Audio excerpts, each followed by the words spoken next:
Сәлеметсіңдер ме, құрметті оқушылар? 3 сыныпқа арналған цифрлық сауаттылық пәні бойынша сабағымызды бастаймыз. Сабақтың тақырыбы жобаны рәсімдеу. Бүгінгі сабақта үйренетініміз мәтіндік процессорда қаріп пен абзацты пішімдеу. Өзің тұратын аймақтағы табиғаты әсем қандай жерлерді атай аласың? Сурет салу өнер, шебер сөйлеуде өнер. Берілген суреттерді салыстыра отырып, қандай әңгіме құрастырар едің? Есте сақта. Шрифт, яғни қаріп, белгілі бір әліпбиді және сандар мен символдар таңбасын түсіру үшін пайдаланатын белгілер.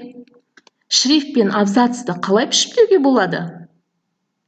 Шрифт пен абзацты пішімдеу үшін бірінші мәтінді теріп, дайындап аламыз. Шрифтті пішімдеу. Пішімдеу батырмалары арқылы мәтіннің шрифттерін қоюлату, көлбеу, яғни курсив жазу, астын сызу, шрифтті үлкейту және кішірейту, түрін, түсін ауыстыру жұмыстары. Шрифтті пішімдеу үшін Word мәтіндік процессорында шрифт командасының батырмаларын қолданамыз. Ол бізде бірінші суретте көрсетілген.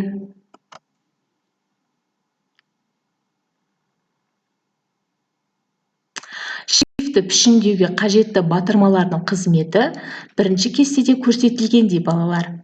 Яғни, бірінші батырма, екінші қызметі.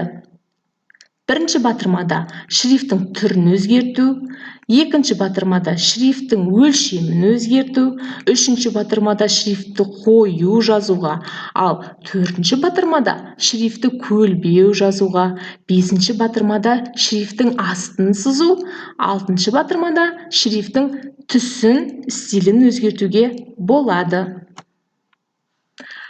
Мәтіндермен жұмыс жасау кезінде оларды абзац батырмаларының көмегімен түзетуге болады. Ол бізде екінші суретте көрсетілгендей, балалар. Есте сақтайық. Абзац Enter батырмасының басылуымен аяқталатын мәтін бөлігі.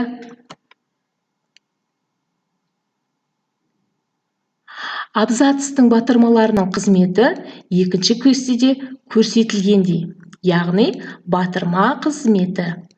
Батырма бірінші батырмада сол жақ шетін туралау, ал екінші батырмада ортаға жазу.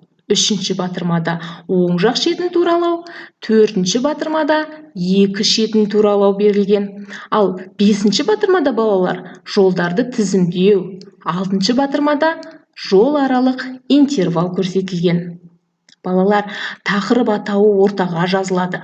Мәтіннің екі жақ шеті түзу болып көрінуі үшін екі шетін туралау батырмасын басуымыз қажет.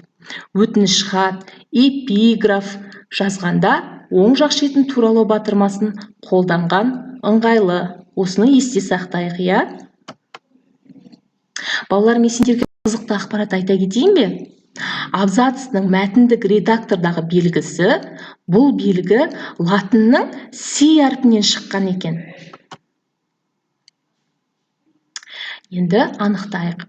Мына сөйлемдерде абзац батырмаларының қай түрлері қолданылғанын анықта. Атадан қалған асыл мұра, яғни бірінші кестеде көрсетілген, ол бізде ортада орналасқан екен, ал екінші кестеде көрсетілген, бұл оң жақ шетінде орналасқан екен. Енді сіздерге, балалар, компьютермен жұмысты ұсынамын. Мәтінді Word процессорында тер, оны теру барысында үшінші суретті пайдалан. Тағы қандай түрлерді көрсетуге болады? Жасап көр. Ал мына жердегі қазақ батырларының аты қалай белгіленіп жазылғанын айтып жіберіңдерші.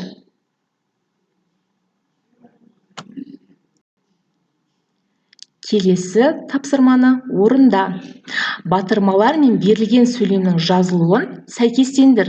Яғни бірінші кестеде батырмалар көрсетілген, ал астындағы кестедегі сөйлемдерді тиісті орнына қойып, орындап көр. Енді өзімізді тексерейік, балалар. Мына бағанағы берілген батырмалар мен сөйлемдер дұрыс орналасқан бе екен?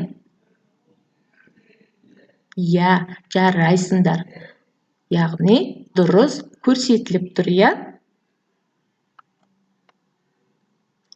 Енді зерттеу жүргізейік, балалар. Шрифті пішіндеу не себепті қолданылады? Осыны топта ақылдасып, зерттеу жүргізіп, әңгіме құраңдар. Енді балалар, сіздерге қорытынды сұрақ.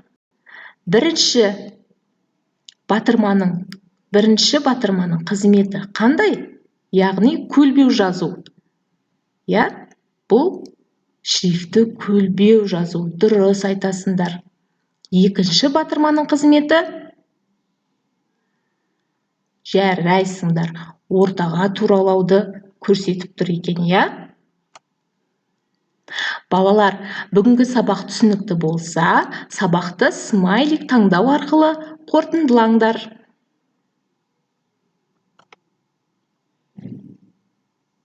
Бүгінгі сабағымыз аяқталды. Келесі кездескенше сау болыңыздар.